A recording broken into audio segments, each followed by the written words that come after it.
India ദക്ഷിണാഫ്രിക്ക ഏകദിന cricket പരമ്പരയ്ക്ക് ഇന്ന് തുടക്കമാകും. റാഞ്ചിയിൽ ഉച്ചയ്ക്ക് 1:30-ക്കാണ് മത്സരം. ക്യാപ്റ്റൻ ശുഭ്മാൻ ഗില്ലിന്റെ അഭാവത്തിൽ KL രാഹുലാണ് ടീമിനെ നയിക്കുക.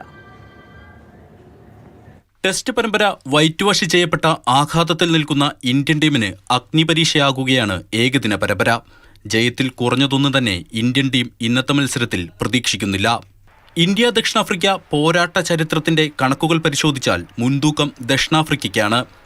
94 അവസരങ്ങളിലാണ് ഇരു ടീമുകളും നേർക്കുനേർ വന്നത്. 51 ജയങ്ങൾ ദക്ഷിണാഫ്രിക്ക സ്വന്തമാക്കിയപ്പോൾ 40 മത്സരങ്ങളിൽ മാത്രമാണ് ഇന്ത്യയ്ക്ക് ജയിക്കാനായത്. സീനിയർ താരങ്ങളായ വിരാട് കോഹ്ലിയും രോഹിത് ശർമ്മയും ടീമിലുണ്ടെന്നത് ഇന്ത്യയ്ക്ക് ആത്മവിശ്വാസം പകരുന്നു. പരിക്കേറ്റ് ചികിത്സയിലുള്ള ശുഭ്മാൻ ഗില്ലിന്റെ അഭാവത്തിൽ KL രാഹുലാണ് ടീമിനെ നയിക്കുന്നത്. ഓപ്പണിംഗ് സ്ലോട്ടിൽ രോഹിത്തിനൊപ്പം യശസ്വി ജയ്സ്വാലോ, ഋതുരാജ് ഗെയ്ക്വാദോ ഇറങ്ങും. ലെഫ്റ്റ് ആൻഡ് റൈറ്റ് ഹാൻഡ് കോമ്പിനേഷനാണ് നോക്കുന്നതെങ്കിൽ നറുക്ക് യശസ്വി ജയ്സ്വാലിന് തന്നെ വീഴും.